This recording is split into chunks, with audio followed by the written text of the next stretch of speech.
तो प्राण छूट भी जाएंगे, मर भी जाओगे, चले भी जाओगे, प्राण चले भी जाएंगे, फिर वापिस पुनः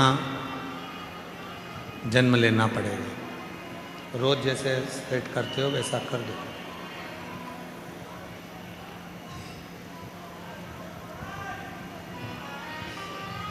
सीधे मुक्त होना, प्राण चले गए, शरीर चला गया, फिर वापिस जन्म लिया और जन्म लेकर फिर इस संसार सागर में आ गए।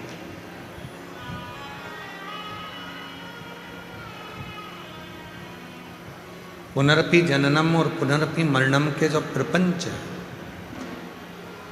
उसी संक्राल में यदि हम चल रहे हैं तो ये केवल मुक्ति का पथ नहीं हो सकता।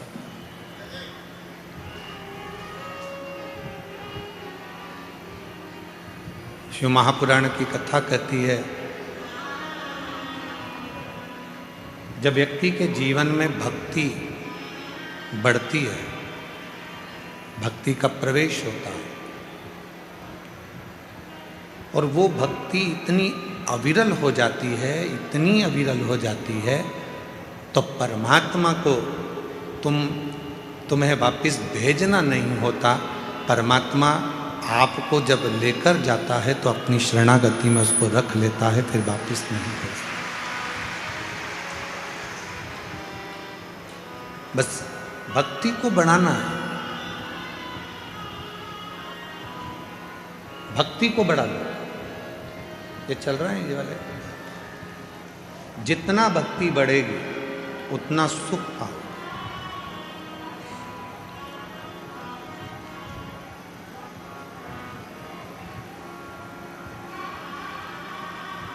मकान लोन पर मिल सकता है, जमीन लोन पर मिल सकती है, गाड़ी लोन पर मिल सकती है, फ्रिज लोन पर मिल सकता है, वॉशिंग मशीन भी लोन पर मिल सकती है,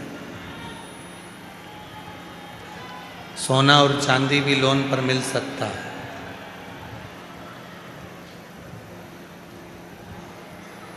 गाड़ी लोन पर मिल जाएगी, जमीन लोन पर मिल जाएगी, प्रॉपर्टी लोन पर मिल जाएगी, बंगला लोन पर मिल जाएगा, सब कुछ लोन पर मिल सकता है। पर एक भक्ति और दूसरी मुक्ति, ये कभी लोन पर नहीं मिलती। ये दोनों लोन पर नहीं मिलेगी, ना भक्ति लोन पर मिलेगी, ना मुक्ति लोन पर मिलेगी। दोनों में लोन नहीं मिल सकता। अपने को खुद स्वयं के प्रबलता से, स्वयं के भाव से भक्ति को प्रकट करना। और मैंने तेरे ही भरोसे बाबा, तेरे ही भरोसे हवा बिच उड़ती जावांगी, बाबा डोर हर तुम चढ़ी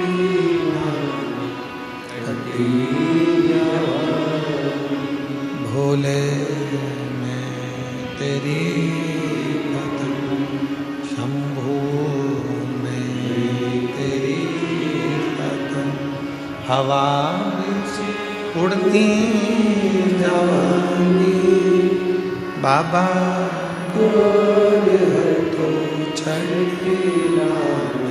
कटी। एक भक्ति दूसरी मुक्ति, ये कभी लोन पर नहीं मिलती, कभी लोन पर नहीं मिलेगी। आपको स्वयं धारण करना होगा, आपको स्वयं अपने भीतर उतारना होगा और इतनी शिव की भक्ति कर लो, इतनी शिव की भक्ति कर लो कि मुक्ति मांगना ही नहीं पड़े और परमात्मा मुक्त कर। इतनी भक्ति।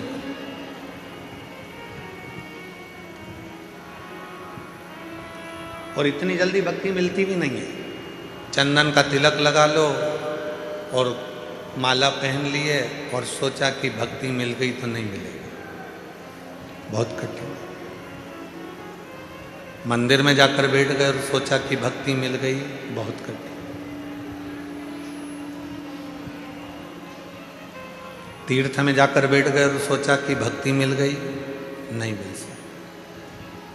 गंगा यमुना के तट पर जाकर बैठ गए और सोचा कि भक्ति मिल जाएगी, नहीं मिल सकती, नहीं मिल, इतनी जल्दी नहीं मिल सकती। बहुत परीक्षा लेता है वो, बहुत, तब जाकर भक्ति प्राप्त होती है।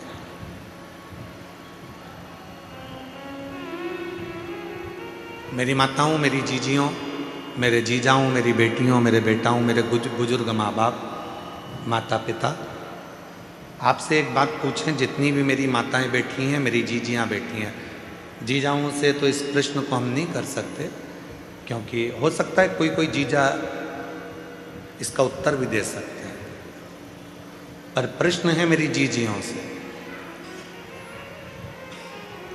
नमकीन घर में जब भी तुम तलते हो या नमकीन घर में बनाते हो, तो उसको तेज आंच में बनाते हो। गैस की आंच कैसी रखते हो? तेज। अग्नि कैसी रखते हो? तेज।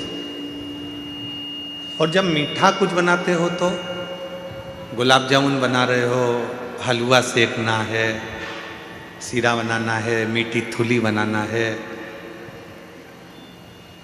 खीर बनाना है, कोई मीठी चीज़, कोई पुआ बनाना है, गुजिया बनाना है, मीठा मक्खन पारा बनाना है, मक्खन बड़ा बनाना है, मैसूर पाक बनाना है, घेवर बनाना है, मीठा बनाना है, तो मेरी जीजियाँ सब जानती हैं कि मीठा बनाने के लिए आँच को, अग्नि को थोड़ा धीमा रखा जाता है।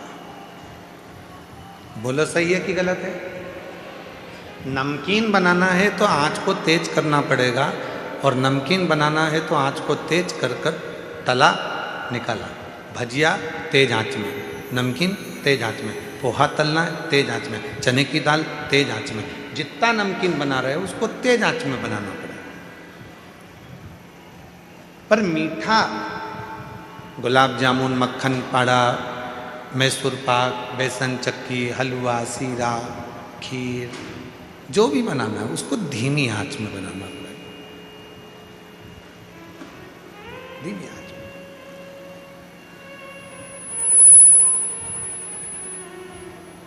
बस भक्ति भी वो मीठा है जिसको धीरे धीरे धीरे धीरे, जैसे आटे को सेको धीरे धीरे, सुगंध आने लगती है आटे के सिकने की, उसके बाद फिर वो हलवा तैयार हो जाता है, सीरा तैयार हो जाता है।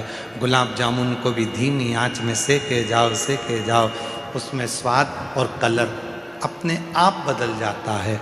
गुजिये को धीमी आंच में सेके जाओ, उसका कलर और आनंद, सुगंध अपने आप आना चालू हो जाती है। उसी तरह अपने आप को मिठाई समझो और भक्ति के आनंदमय भावों में इसको सेकना प्रारंभ करो। धीरे धीरे धीरे धीरे जब भक्ति करते जाओगे तो इसका कलर भी चेंज होगा, स्वाद भी चेंज होगा और सुगंध भी चेंज होगा।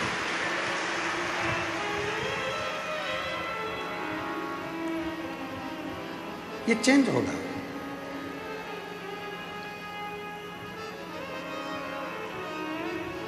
भक्ति वो मिठास है जो धीरे धीरे प्रवेश करती है।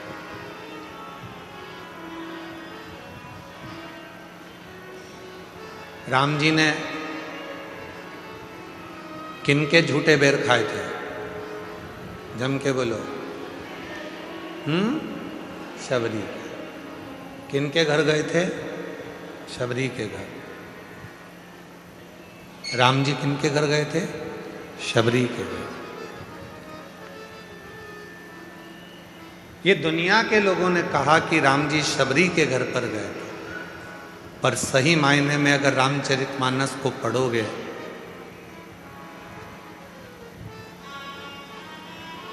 स्कंद पुराण का मानस खंड यदि पढ़ोगे तो उसमें आता है कि राम, मेरे भगवान श्री राम शबरी के दरवाजे पर नहीं सब्र के दरवाजे पर गए थे।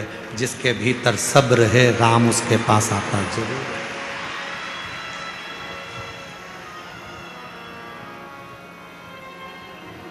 स्कंद पुराण का मानस खंड कहता है, गीता प्रेस गोरखपुर की स्कंद पुराण लेकर आओ, उसका मानस खंड पढ़ो।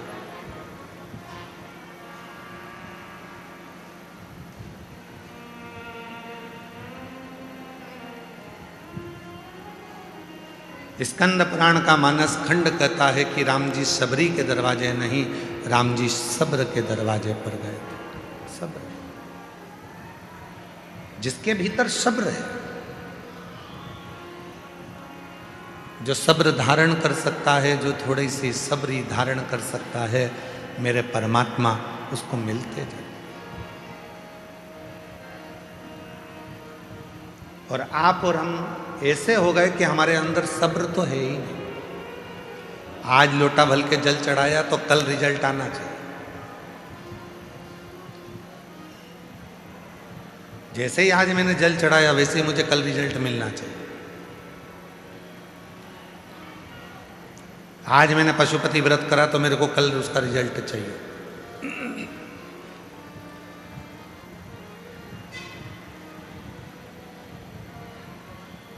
आज मैंने धतूरा चढ़ाया तो मुझे उसका रिजल्ट कल चाहिए। सब्र नहीं है। मेरी जीजियों, मेरे जीजाओं, मेरी बेटियों, बेटाओं, मेरे बुजुर्ग माता पिता, ध्यान देना, शबरी मैया ने कितना सब्र धारण कर कर रखा होगा कि मातंग बाबा कहकर गए हैं कि राम आएंगे,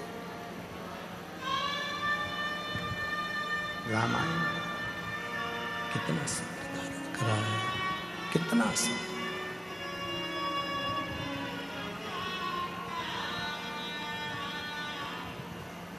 और शबरी अम्मा ने जो सब्र धारण करा तो सब्र के बल पर एक दिन मेरे भगवान श्री राम उनके पास पहुंचे।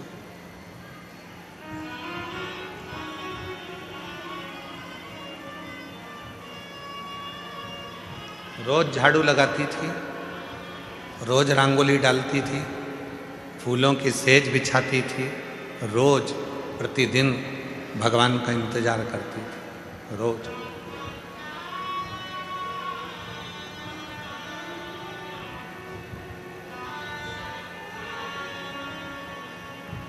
और शबरी बुआरे रास्ता आएंगे राम जी, शबरी बुआरे रास्ता आएंगे राम जी, मेरा भी धन्य जीवन बनाएंगे राम जी, मेरा भी धन्य जीवन बनाएंगे राम जी। शबरी बुआरे रास्ता आएंगे राम जी, शबरी बुआरे रास्ता आएंगे राम जी। ओ शबरी बुआरे रास्ता आएंगे राम जी, शबरी बुआरे रास्ता आएंगे राम जी, शबरी बुआरे रास्ता आएंगे राम जी, शबरी बुआरे रास्ता आएंगे राम जी, मेरा भी धन्य जीवन बनाएंगे मेरा भी धन्य जीवन बनाएंगे राम। शबरी रोज बुआरी लगाती है, शबरी रोज झाड़ू लगाती है, शबरी रोज बुआरी काट रही है, प्रतिदिन झाड़ू लगा रही है, प्रतिदिन बुआरी काट रही है, रोज सेज बिछा रही है, रोज परमात्मा को बुलाने का इंतजार कर रही है। सब्र रखो, थोड़ा सा सब्र। पशुपति व्रत करा, थोड़ा सब्र रखो। शिव जी पे 1 लोटा जल चढ़ाते हो रोज, थोड़ा सब्र रखो। आज फुलेरा दूज पे बाबा को धतूरा चढ़ाया है, थोड़ा सब्र रखो, इंतजार करो। एक बच्चे को भी जन्म लेने में 9 महीने लगते हैं और तुम पशुपति व्रत करके सोचती हो कि बस अब भी हो जाए मेरा काम, अब भी। लोटा भर के जल चढ़ाने से तुम सोचती हो कि मेरा काम बस कल ही हो जाना चाहिए। एक बच्चा भी जन्म लेता है तो उसको 9 महीने लगते हैं। एक बीज को पृथ्वी में डालते हैं तो अंकुरित होने में 1 हफ्ता लग जाता है, 15 दिन लग जाते हैं, 1 महीना लग जाता है, 2 महीना लग जाता है, और तुम्हें तुरंत उसका फल चाहिए। तुरंत फल के चक्कर में तुम कहीं ना कहीं किसी ना किसी बाबा जोगी के चक्कर में पड़ जाओगे और आडंबर में फंस जाओगे और तुम्हारी जिंदगी बर्बाद कर लो।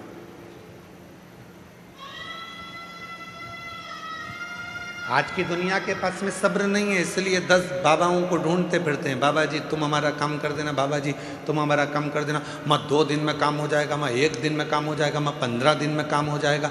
अगर ऐसा ही काम 2 दिन में 5 दिन में होता रहता तो बाबा खुद का काम कर लेता। सब्र रखना पड़ेगा। मैजिक नहीं है कि चुटकी बजाई और काम हो गया। थोड़ा सा कुछ उठाकर फेंक दिया और तुम्हारा काम, ना ना ना, ये मैजिक नहीं। इंतजार करो,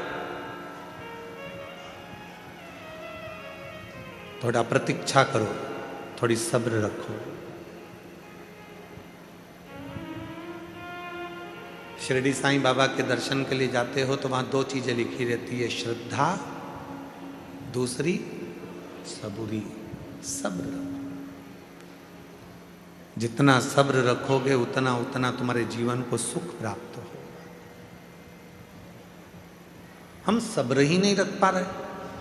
हमने बोला और हमारा काम होना चाहिए, हमने बोला ऐसा होना तो होना, शिव जी को जल चढ़ाया हमारा काम होना तो होना, हमने भगवान से प्रार्थना करी ऐसा होना तो होना। सब्र। आज धतूरा चढ़ाया तुम लोगों ने, सबने, पूरा भारत, पूरा विश्व आज शिव जी को धतूरा चढ़ा रहा है। और कई जगह पर धतूरे की कीमत 100 रुपए हो गई है।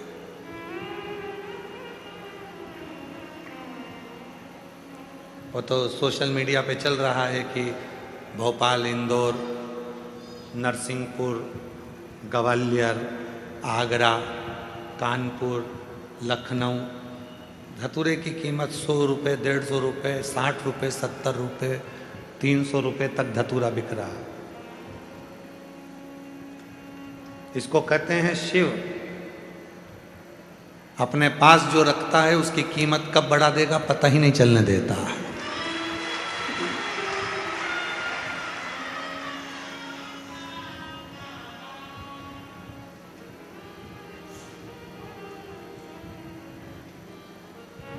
आज आप लोगों ने हल्दी लगाकर धतूरा चढ़ाया है, शिव जी को प्रार्थना करी है, निवेदन करा है, विनती करी है, विनय करा है, बाबा को अपने मन की बात कही है। थोड़ा इंतजार करना, थोड़ी प्रतीक्षा करना, थोड़ी प्रतीक्षा करना, थोड़ा इंतजार करना। इस धतूरे का फल आपको मिलेगा जरूर। बाबा खाली नहीं करेगा, भर कर भेजेगा।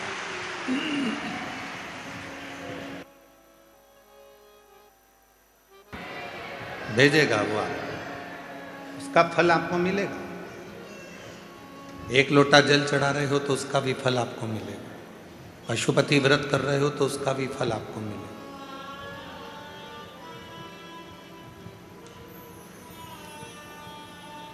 खाली ना जाता कोई दर से तुम्हारे, खाली ना जाता कोई दर से तुम्हारे, मैं भी खड़ी हूँ नन्ही बाहें पसारे, अपने हृदय से लगा लो, गिरा जा रहा हूँ, उठा भोले अपने दर से अब तो ना टालो, गिरी जा रही हूँ, उठा। उसका फल आपको प्राप्त मिलेगा। सब्र रखना, इंतजार करना।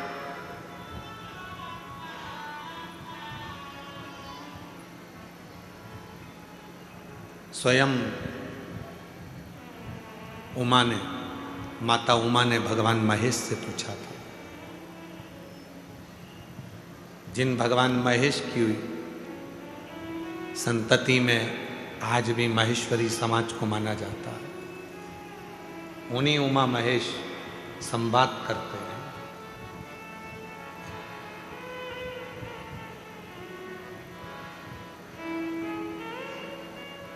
उन्हीं उमा महेश, माता उमा ने महेश भगवान से पूछा, शिव जी से पूछा,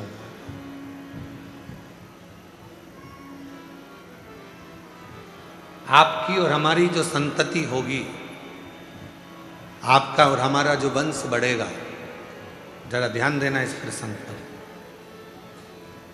सब अपने व्यापार में, सब अपने व्यवसाय में, सब अपनी नौकरी में, सर्विस में व्यस्त हो जाएंगे कलिकाल में।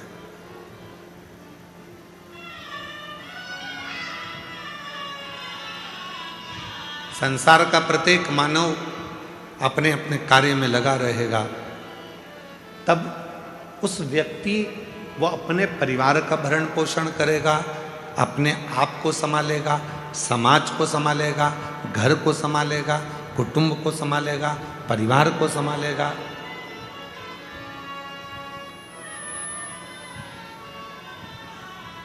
हो सकता है वो आपको भूल जाए, हो सकता है वो आपका स्मरण ना कर पाए, तब आप उस जीव को मुक्त कैसे करेंगे, उसके कार्य को सफलता कैसे देंगे, उसको फलित कैसे करेंगे। भगवान महेश ने माँ उमा को जो कहा वो आपकी जिंदगी में उतार कर रखना।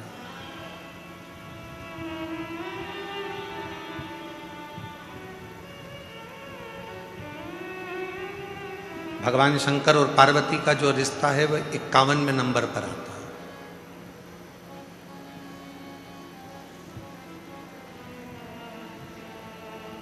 माता सती और शिव जी का जो विवाह है वो 49वें नंबर का है। 50वें नंबर में बीच में सती और पार्वती के बीच में एक भगवान शिव और माता पार्वती का, सती का प्रागट्य एक और हुआ है, जिसमें माता पार्वती जी कोयल बनी हैं और भगवान देवाधिदेव महादेव नीलकंठ बने हैं। ये बीच में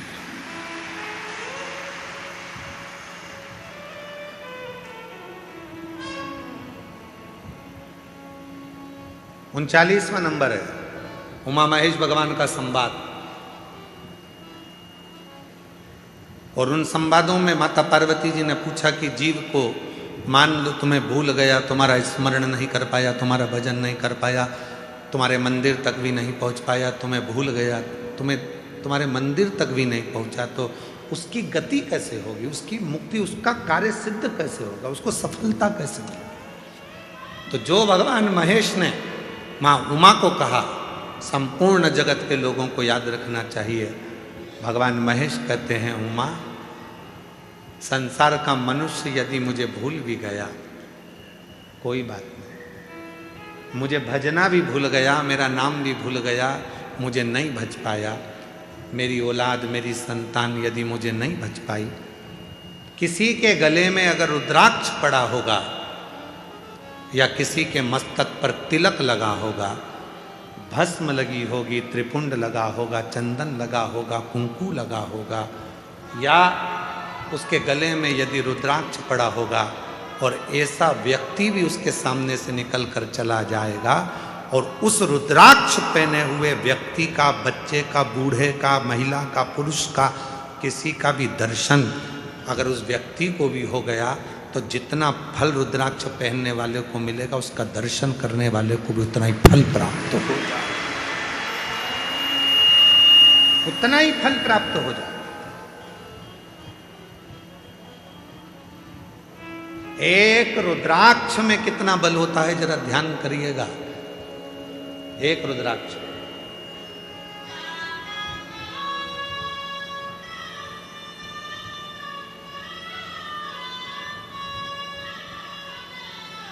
$63 नैनार, 63 शिव भक्त तमिल में हुए हैं। 63 उसमें से एक थे भक्तंगित प्रत, जिनका नाम था भक्तंगित प्रत। 63 भक्तों में से शंकर भगवान के 63 शिव भक्तों में से एक भक्त थे भक्तंगित प्रत।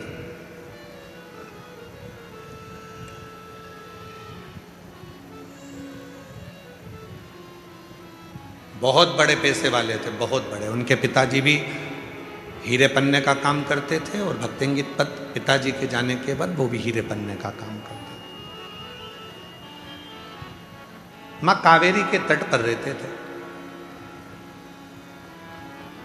जैसे उत्तर में माँ गंगा की पूजन होती है, वैसे ही दक्षिण में माँ कावेरी की पूजन होती है। शिव जी के भक्त तो थे ही नहीं, उनका नाम माम स्मरण में था ही नहीं, वो पहले भक्त नाम ही नहीं था उनका। वो तो एक सेठ थे, धनिक सेठ, पैसे वाले, धनपति, करोड़पति। विदेश में उनका व्यापार होता था भक्तंगित प्रत का। खूब दौलत थी, खूब धन था, खूब वैभव था, कोई कमी नहीं थी। उन्होंने अपनी जिंदगी में शिवालय भी नहीं गए, पर एक नियम उन्होंने अपने जीवन में बनाया था, माँ कावेरी का स्नान करना, माँ कावेरी का दर्शन करना और माँ कावेरी के स्नान कर कर अपने घर आना और अपने व्यापार में लग जाना। अब जो लोग कहते हैं कि हमें दुकान से फुर्सत नहीं मिलती, हमें व्यापार से फुर्सत नहीं मिलती, हमें पढ़ाई से फुर्सत नहीं मिलती, हमें नौकरी से फुर्सत नहीं मिलती, उनके लिए सबसे अच्छी कथा है भक्तंगित प्रत की। 63 नैनारों में से, शिव संप्रदाय के सुंदर भक्तों में से, तमिल के 63 भक्तों में से एक भक्त है, एक भक्त भक्तंगित प्रत।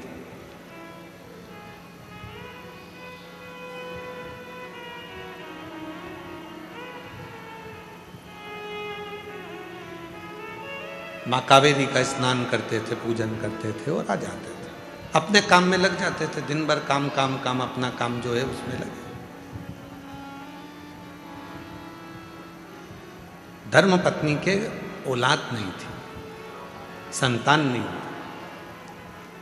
सारी दुनिया के जितने भी वेद थे, डॉक्टर थे, सबको दिखाया गया, वेदों को दिखाया। अब पैसा की कमी तो थी नहीं, फिर भी उनके घर में औलाद का सुख नहीं आया भक्तिंगित प्रत के। और जब भक्तिंगित प्रत के घर में जब संतान नहीं हुई तो उन्होंने विचार कर लिया कि ये दौलत, ये हीरे, ये जवाहरात, ये धन, ये दौलत किस काम का। अब व्यापार करूंगा पर मेरा व्यापार मैं नहीं संभालूंगा, मेरे नौकर संभालेंगे, सेवक संभालेंगे, और अपन तो अपनी बस घर में आराम करेंगे। इसमें वही की वही कर देंगे। धर्म पत्नी का नाम था वसुमती। वसुमती ने एक दिन पूछा अपने स्वामी से कि तुम आजकल दुकान पर नहीं जाते, व्यापार नहीं करते, विदेश यात्रा नहीं कर रहे हो, हीरा जवाहरत बेचने के लिए नहीं जा रहे हो। भक्तिंगित प्रत ने कहा कि मुझे अब जाने की जरूरत नहीं है, अब नहीं जाऊंगा। किसके लिए कमाऊंगा? जब औलाद ही नहीं है तो फिर कमाना क्या? अब नहीं जाऊंगा, अब नहीं जाऊंगा मैं, अब मुझे जाना ही नहीं। फिर भी धर्मपत्नी वसुमती ने उनको धीरे धीरे धीरे धीरे काम पर भेजा। एक दिन की बात थी। भगवान शिव करुणा कैसे करते हैं वो देखिए, कृपा कैसे करते हैं। आज कावेरी का स्नान कर कर जब आ रहे थे, एक कोई शिव भक्त गले में रुद्राक्ष, लाल धागा था और एक रुद्राक्ष लटक रहा था उसमें। उस रुद्राक्ष के आगे आगे झूलने से उस भक्तिंगित प्रद के नेत्र चले गए और उसने उस शिव भक्त के चेहरे का दर्शन कर लिया। कई लोग कहते हैं सीवर वाले गुरुजी कोई कथा, ऐसी ऐसी कथा लाते हैं कि वो हमको, तो हम फिर कहें 63 नयनार में से भक्तिंगित प्रत का कथा निकालना। 63 शंकर भगवान के भक्त जो तमिल में हुए हैं उसमें से एक भक्त की कथा ये है कि रुद्राक्ष पहनने वाले के मात्र मुख का दर्शन कर लो तो भी शिव के दर्शन का फल प्राप्त हो जाए। कोई कहता है कि रुद्राक्ष क्या महिला नहीं पहन सकती? कौन सी पुराण में लिखा है कि रुद्राक्ष महिला नहीं पहन सकती? कोई कहता है रुद्राक्ष क्या लड़कियां नहीं पहन सकती?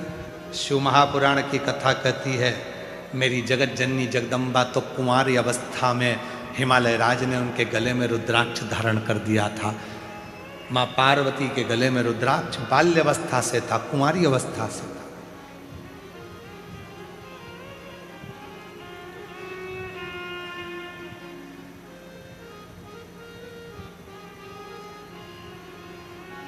रुद्राक्ष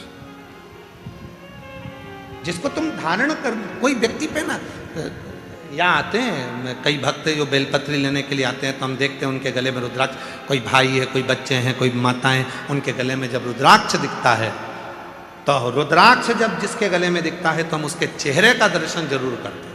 क्यों? उसमें मेरा शिव बसा है, इसलिए वो रुद्राक्ष पहनकर यहाँ पर। और जिसके गले में रुद्राक्ष नहीं होता वो बाजू में खड़े होकर भी चिल्लाता रहता है बाबा जी बाबा जी बाबा जी, तो भी हम उसको देखते ही नहीं। रुद्राक्ष है तो दृष्टि अपने आप जाती है।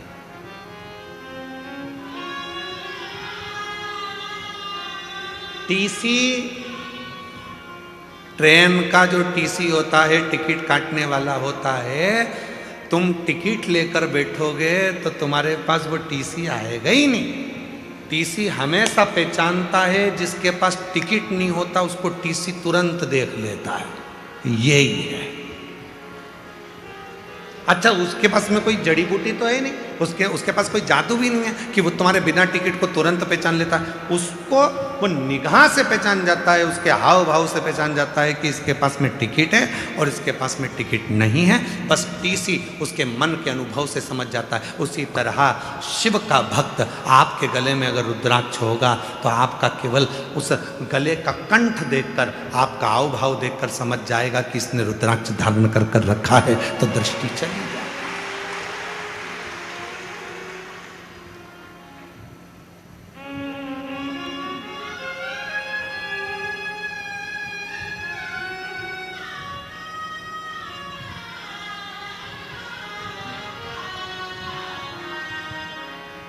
सुंदरता होगी तो लुच्चे जरूर देखेंगे,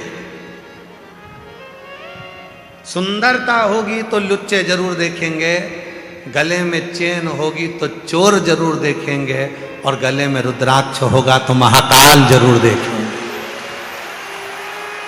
महाकाल जरूर देखेंगे। कितना सुंदर हो तुम, वो लुच्चा कहीं से छुप के कितनी सुंदर है, कितनी सुंदर है, कि वो लुच्चा देखेगा। और तुम्हारे गले में जैसे ही सोने की चेन पड़ी तो चोर पीछे पड़ी। अब जरा विचार करो, सोने की चेन देखकर चोटा पीछे पीछे आता है, तो रुद्राक्ष देखकर मेरा काल अधिपति महाकाल भी पीछे पीछे आता है। रुद्राक्ष देखकर वो शिव पीछे आता है।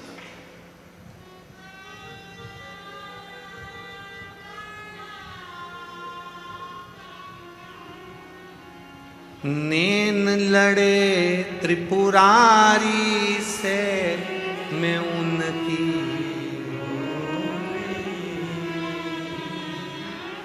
नैन लड़े त्रिपुरारी से मैं उनकी, मेरे नैनन बरसे नीर से सखी सीहोर जाऊंगी, मेरे नैनन बरसे नीर से सीहोर जाऊंगी, सीहोर जाऊंगी, कुबरेश्वर जाऊंगी, सीहोर जाऊंगी, कुबरेश्वर जाऊंगी, मेरे नैनन बरसे नीर सखी सीहोर जाऊंगी, मेरे नैनन बरसे नीर सखी सीहोर जाऊंगी। नैनों से अश्रु टपकता, अश्रु।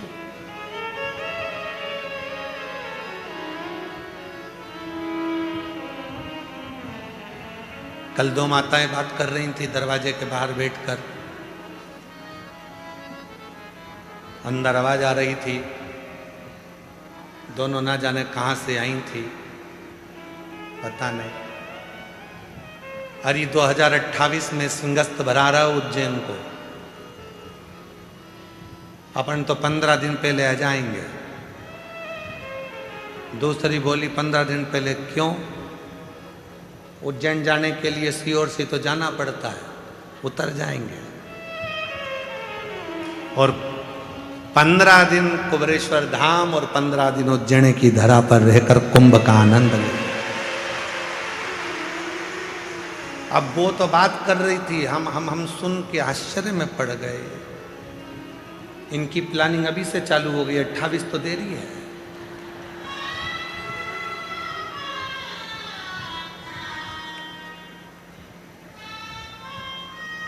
शिव को भजो, रुद्राक्ष यदि गले में है तो मेरा महाकाल मेरा शिव देखता है, शंकर देखता है। कोई परखैया सोना खरीदना है तो जो सोने की परख रखता है उसको साथ लेकर जाओ।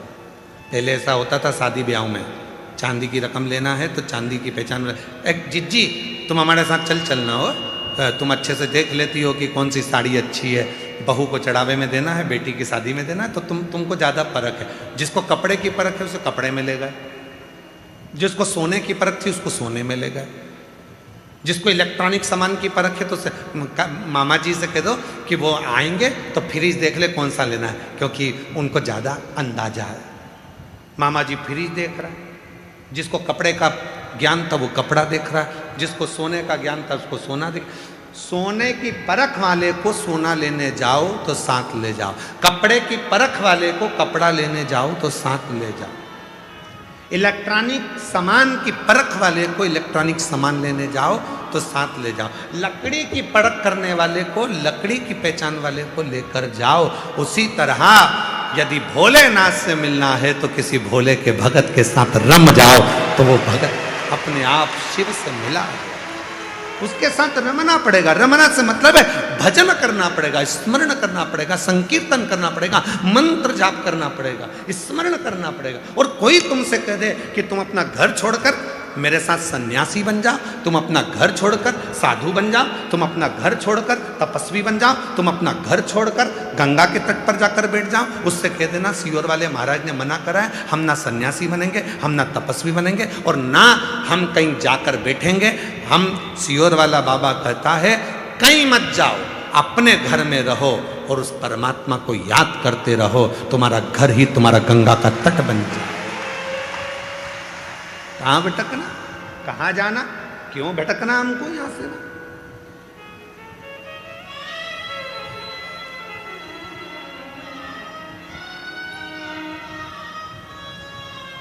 भटकन छोड़ो दो।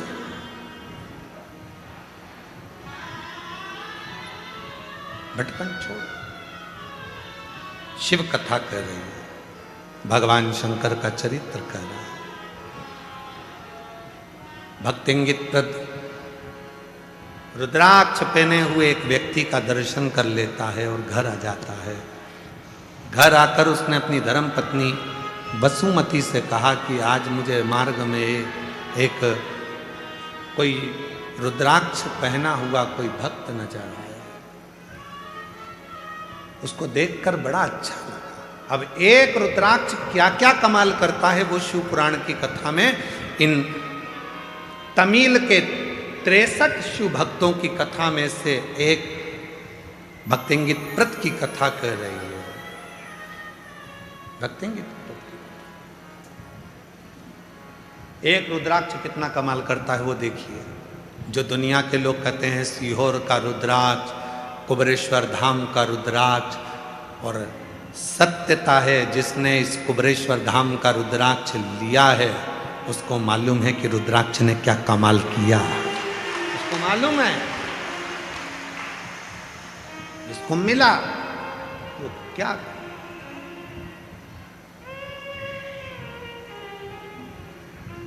विचार किया। अब वो रुद्राक्ष ने अपना कमाल करना चालू करा। भक्तिंगित प्रत कभी शिव के मंदिर नहीं जाता था, कभी सत्संग में नहीं जाता था। उस रुद्राक्ष के पहने हुए व्यक्ति का मुख का दर्शन करा और फिर भक्तिंगित प्रत दूसरे दिन कावेरी का स्नान कर आ रहे थे। कानों में सूचना मिली कि पास में कोई संत प्रवचन दे रहा है। पहुंच और रुद्राक्ष खींच लाया। जहां पहुंचे वहां पर एक त्रिपुंड लगाया हुआ सन्यासी संत, गले में रुद्राक्ष की माला पहना हुआ, शिव महापुराण की कथा कर रहा था। भक्तिंगित प्रद वहीं बैठ गए और बैठकर कथा को सुनते रहे। मन लग गया। एक रुद्राक्ष ने उसको एक ऋषि के पास भेज दिया, ऋषि ने उसको कथा सुनाकर शिव के पास भेज दिया। अब तो भक्तिंगित प्रद घर पहुंचा तो अपनी धर्म पत्नी से बोला, कल से तू भी कथा में चल। धर्म पत्नी भी स्नान करती है, पूजन करती है, कावेरी का स्नान कर कर संत के प्रवचन में शिव पुराण सुनने के लिए बैठ जाती है।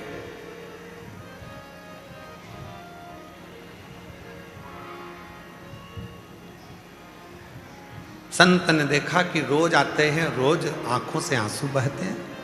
पूछा, बेटा तुम रोते क्यों? क्या बात है, तुम्हें रोना क्यों आ रहा है?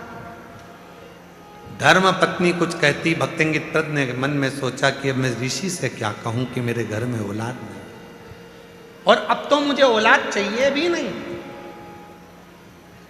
अब औलाद की कामना नहीं है, अब औलाद नहीं चाहिए। अब तो स्वयं औलाद नहीं, शिव चाहिए, शंकर चाहिए। अब औलाद की कामना नहीं है। जब माता अंजना देवी ने गौतम बाबा के कहने पर भगवान शंकर के पार्थिव शिवलिंग का पूजन प्रारंभ किया था, जब माता अंजना देवी ने पार्थिव शिवलिंग का पूजन करना प्रारंभ किया था तो अंजना माता के पार्थिव पूजन से शिव जी प्रसन्न हो गए थे। तो उन्होंने माता पार्वती को भेज दिया था, जाकर पूछो कि अंजना को क्या चाहिए। अंजना माता ने, अब अंजना माता के यहाँ तो संतान थी नहीं, पार्थिव पूजन करी, शिव जी का पूजन करा, तब पूछो इनसे इनको क्या चाहिए। पार्वती जी ने जाकर पूछा माता अंजना जी से कि तुम्हें क्या चाहिए। अंजना जी ने कामना करी थी पुत्र की, अंजना जी ने कामना करी थी कि मेरे घर औलाद हो, अंजना जी ने कामना करी थी कि मेरे घर संतान हो। अब अंजना माता साधना कर,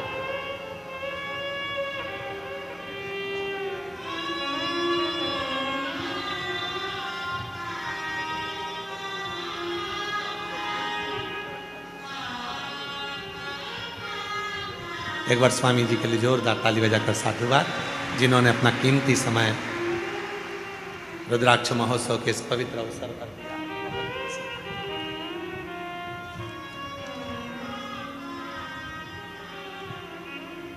अब अंजना माता संतान नहीं मांग रही है, अब अंजना माता पुत्र नहीं मांग रही है। पार्वती जी ने पूछा क्या चाहिए तुमको, तुमने तब साधना करी, पार्थिव पूजन किया है, क्या चाहिए। अंजना माता कहती है मैं चाहती हूं कि मुझे शिव मिले, मेरे बेटे के रूप, मेरे घर में शंकर भगवान प्रकट हो। पार्वती जी ने शिव जी से कहा तो शिव जी ने कहा बड़ा मुश्किल है, मेरे अंश अंश अंश अंश अंश अंश अंश अंश 1000 गुना अंश को भगवान शिव कहते हैं जब प्रकट करा जाए तब एक अंश मैं अंजना माता के गर्भ से प्रकट कर सकता हूं। शंकर सुमन केसरी नंदन तेज प्रताप महाजगवंदन विद्यावान गुणियति चातुर राम काज कहिले को एक अंश प्रकट कर सकता। अंजना माता ने तो जिद कर ली थी कि मुझे शिव प्रकट हो मेरे गर्भ से। शिव जी समझाए, बोलो उनको नहीं हो सकता, बोलो।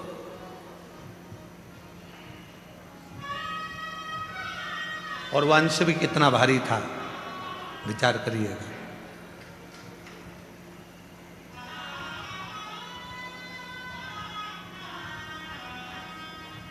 जब कई लोग कह देते हैं ना कि हमारे शरीर में शंकर जी आ रहे हैं, तो मन तो करता है कि इनको विष का कटोरा दे दूं।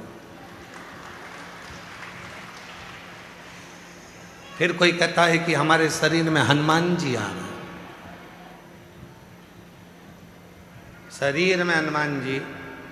अरे रामचरितमानस में लिखा है, बाली और सुग्रीव की कथा। बाली को वर था, जो तेरे सामने युद्ध करने के लिए आएगा उसका आधा बल तेरे शरीर में आ जाएगा। बोलो सही है कि गलत है? आधा बल उसका तेरे शरीर में आएगा। ये बाली को वचन था, वर था।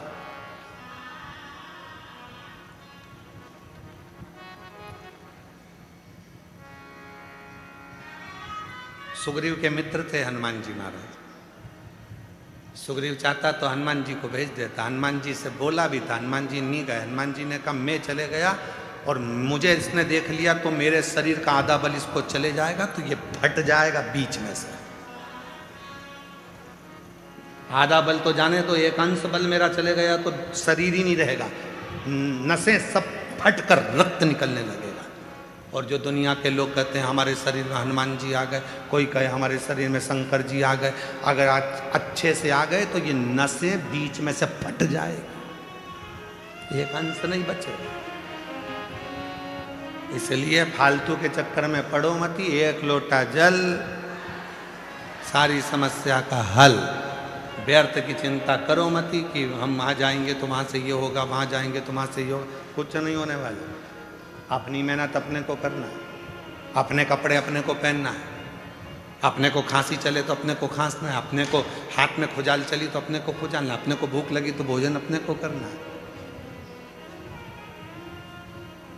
रात को पानी भी गिरेगा तो अपने को खुद उठ के जाना है, पड़ोसी से कहोगे ले चल भैया, तो वो खुद का बैग ले जाएगा, तुमको नहीं ले जाएगा।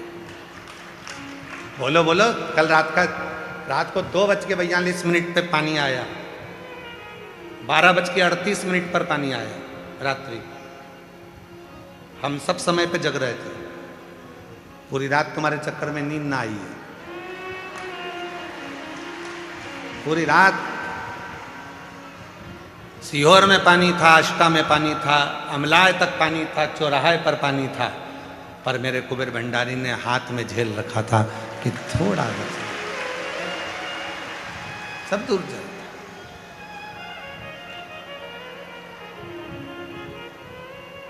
आया थोड़ा बहुत आया तो हम सुन रहे थे, बैग तुम्हारा बैग तुम्हें उठाना है, अपना बोझा अपने को ही उठाना, इसलिए सामान उतना लेके आओ कुबेरेश्वर धाम पे जितनी तुम्हारी जरूरत हो। अब लेके ढेर सारा आ गई, ले जाना भी उतने, और ऊपर बच्चा था तो बाजार में घूम के दे जरा, एक फोटो दे दो, एक गुच्छा दे दो, बंदरवाल दे दो, सामान इतना इकट्ठा, और ऊपर से जितने भी भक्त आए तो कोई ने टॉफी बांटी, कोई ने बिस्कुट बांटा, और तुम बैग में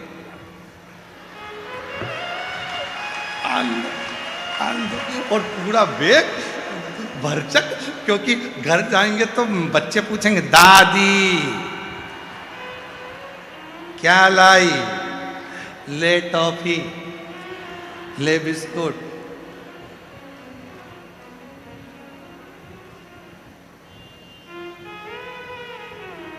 कितना कितना भाव है सब लोगों का, कितना प्रेम है आप लोगों का। तो ये भार थोड़ा कम रखो, ठीक है, अपने भाव से अपने आनंद में आओ, अच्छे से आओ। पिता का घर है, बहुत प्रेम से खूब भरपेट पाओ। 10 बजे से भोजन चालू होता है, रात के 8 बजे तक चलता है। 3 ट्रिप निपटा रहे हो, सवेरे का अलग, दोपहर का अलग और शाम का अलग। 5 रुपए की एक पानी की बोतल मिल जाती है, 1 लीटर की। पेटी पास में लग के बैठे हो, साड़ी डाल के।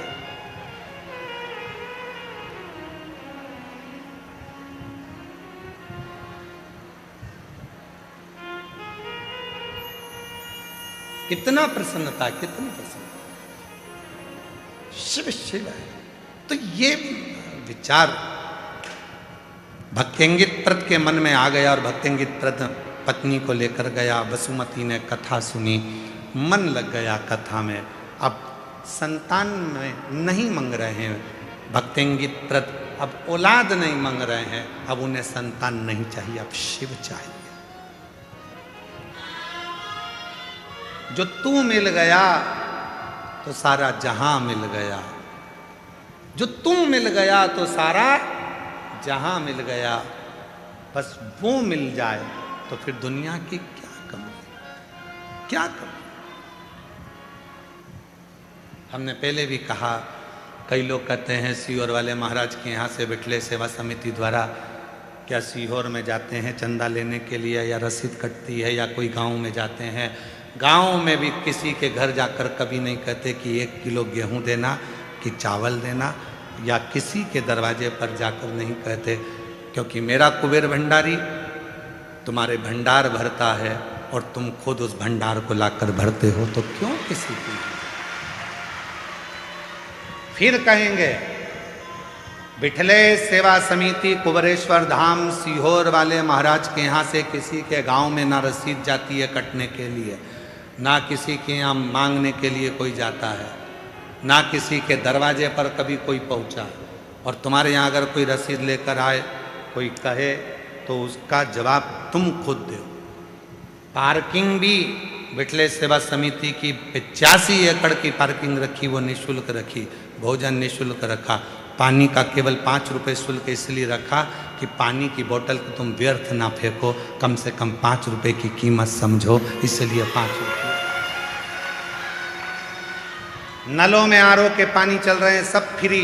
शौचालय फ्री, शौचालय में भी कोई आपको 1 रुपया नहीं मांग सकता। शौचालय फ्री, चिकित्सा फ्री, सब फ्री। यहाँ प्रेम से बस बाबा के धाम आए हो, श्री शिवाय नमस्तुभ्यम जपो, भजो, पिता से बात करो, बाबा से अपने मन की बात कहकर अपने घर को जाओ। ये काम और कुछ नहीं।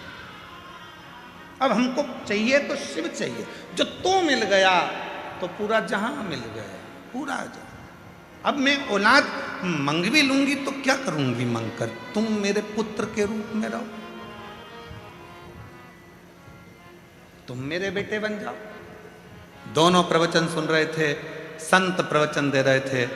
भक्तिंगित प्रत ने संत से जाकर निवेदन करा कि मैं पहले औलाद के लिए, बच्चे के लिए, पुत्र के लिए आंखों से आंसू बहाता था, अब मुझे पुत्र नहीं। अब मुझे ये बताओ कि मेरा शिव प्राप्त कैसे होंगे? संत ने मुस्कुराकर कहा, शिव को पाना बहुत कठिन है, इसलिए एक काम कर, जिसके गले में रुद्राक्ष पड़ा हो, मस्तक पर भस्म लगी हो, तिलक लगा हो, उसकी तू सेवा करना चालू कर दे। भगवान को पाना है तो शिव भक्त को पकड़ ले तो शिव पकड़ाई में आ जाते हैं। शिव भक्त को पकड़ो। आप सभी के कंठ में रुद्राक्ष विराजमान है, सबके गले में लाल धागे में रुद्राक्ष रखा हुआ है, सबके पास रुद्राक्ष है। बच्चे भी पहने, माताएं भी पहनी है, बुजुर्ग भी पहने, बड़े भी पहने। आप जब यहाँ आते हो, इतने सारे शिव भक्त आपको टॉफी बांटते हैं, बिस्कुट बांटते हैं, पानी की बोतल बांटते हैं, पोहा बांटते हैं, समोसा बांटते हैं, हलवा बांटते हैं, आइसक्रीम बांटते हैं। कल रात को कोई भोपाल का एक भक्त आया था, गाड़ी भरकर आइसक्रीम लेकर खूब बांट कर गया। कोई हरियाणा से एक भक्त आए हैं, वो कहाँ बैठे हैं, यहाँ कहीं बैठे हुए हैं। वो प्रत्येक शिव या रुद्राक्ष उत्सव में, कावड़ यात्रा में 22 बोरा भर भर कर पोहा गला गला कर पोहा बढ़वाते हैं। और आज भी उनका 7 दिन से लगातार पोहा। ये इनको एलईडी पर आप देखिए, एलईडी पर देखिए। शून्य पे थे जब बाबा के धाम पर आते थे, आप उनसे उनकी खुद की कहानी सुनना। शून्य पे थे जब कुबेरेश्वर धाम आते थे। हम बाहर घूम रहे थे 4-5 साल पहले, तो वो बोले कि हम बहुत परेशान हैं, विदेश में भी काम चल रहा है। इसको शिव कहते हैं।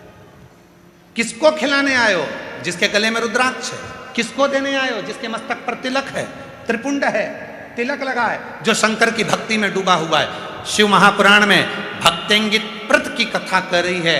63 शंकर के भक्तों में से भक्तिंगित प्रत की कथा कहती है कि जिसके गले में रुद्राक्ष पड़ा होता है, मस्तक पर तिलक लगा होता है, उस शिव भक्त का यदि मुख भी झूठा कराया जाता है तो लगता है कि शंकर ने प्रसाद पाया है और उसका फल मिलता है, उसका फल मिलता है। क्यों हम शिव पुराण में कहते हैं? जजमान तो व्यवस्था करता ही है, प्रत्येक शिव पुराण में भंडारा चलाता है जजमान, व्यवस्था करता है जजमान। फिर भी हम कहते हैं अपने घर से आओ तो कुछ खाने पीने का लाओ, मठरी बना लाए, खुरमे बना लाए, चने ले आए, कुछ भी लेकर आओ।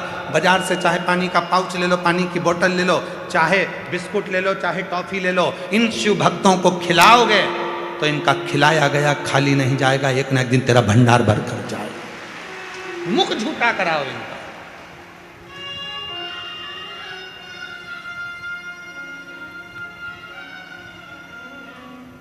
वो खाली नहीं जाने देते।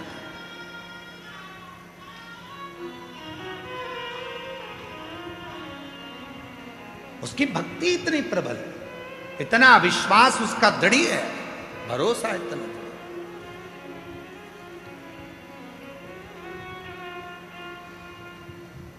उसके आश्रित होकर कुछ मत कर। भक्तिंगित प्रत शिव की आराधना करना है तो शंकर के भक्त की साधना कर। वो आ जाए तो उसकी सेवा कर ले, मुख झूठा करा दे, पानी पिला दे, उसके लिए कुछ बिछोना बिछा।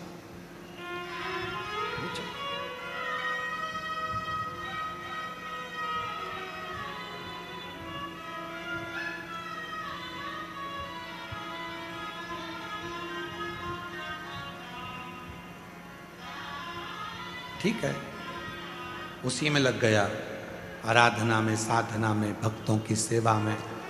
पैसे वाला था, जितने भी पैसे वाले लोग थे उसके साथ वाले, उन्होंने कहा पागल हो गया, व्यापार बंद करके ये बाबा ढोंगी चक्कर में पड़ा हुआ है, अपनी जिंदगी नाश कर। अपना जीवन बेकार कर। लोग उससे नफरत करने लगे, अब शब्द करने लगे। शिव पीछे की आवाज को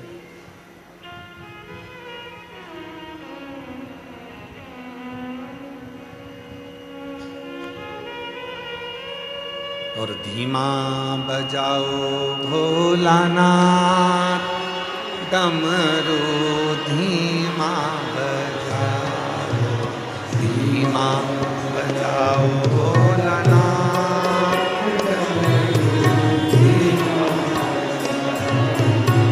धीमा बजाओ भोलानाथ, डमरू धीमा बजाओ।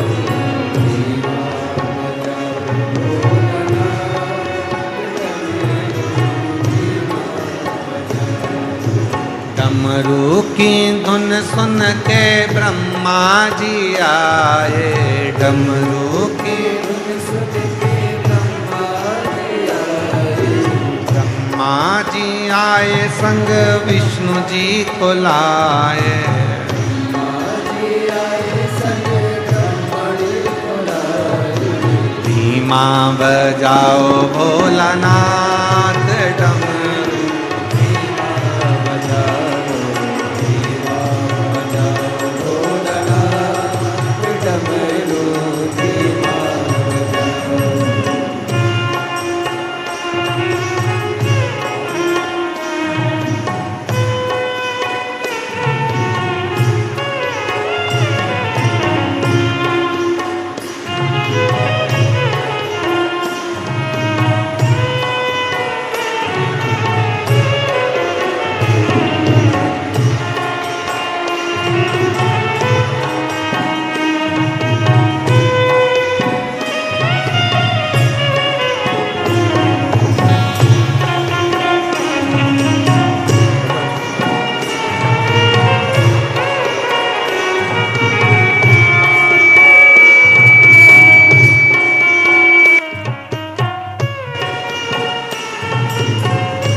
सुन के विष्णु जी आए, डमरू की धुन सुन के विष्णु जी आए, डमरू की धुन सुन के विष्णु जी आए, डमरू की धुन सुन के विष्णु जी आए।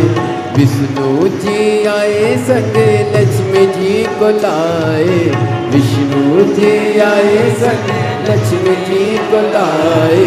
धीमा बजाओ भोलानाथ, डमरू धीमा बजाओ, धीमा बजाओ भोलानाथ, डमरू धीमा बजाओ, धीमा बजाओ भोला धीमा बजाओ, धीमा बजाओ भोला धीमा बजाओ, धीमा बजाओ भोला धीमा बजाओ, धीमा बजाओ भोला धीमा बजाओ, धीमा बजाओ भोलानाथ, डमरू धीमा बजाओ, धीमा बजाओ भोलानाथ, डमरू धीमा बजाओ।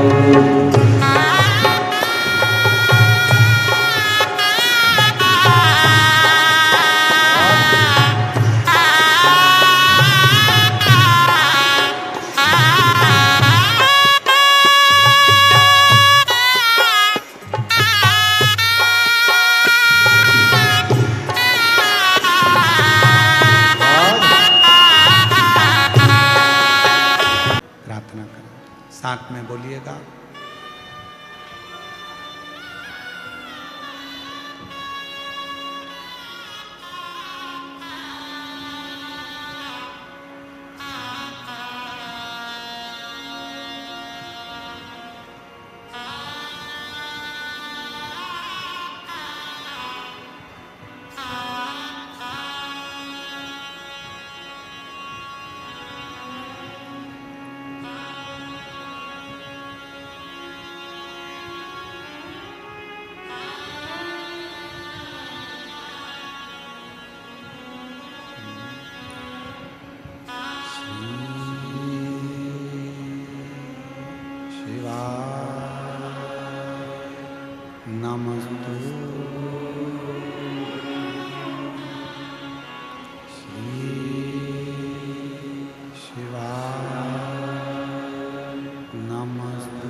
नमस्तु भोला सब दुख काटो ओ भोला सब दुख काटो शिव शंकर जपो तेरी माला भोले बाबा जपो तेरी भोला सब दुख काटो ओ भोला सब दुख काटो वेश मंगल करी वेश मंगल करी शमशान वासी हमारा शमशान वासी हमारा ओ भोला सब दुख काटो ओ भोला सब दुख काटो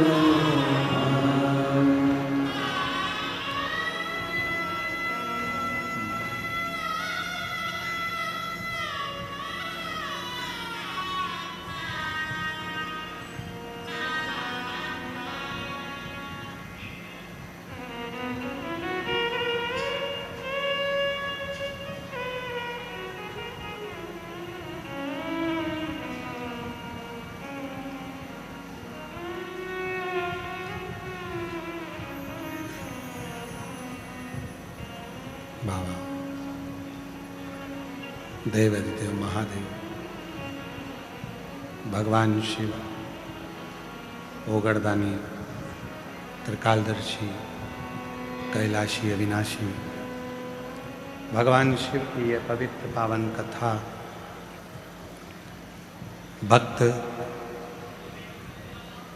भक्तिंगित प्रत की ये पवित्र चरित्र चल रहा है।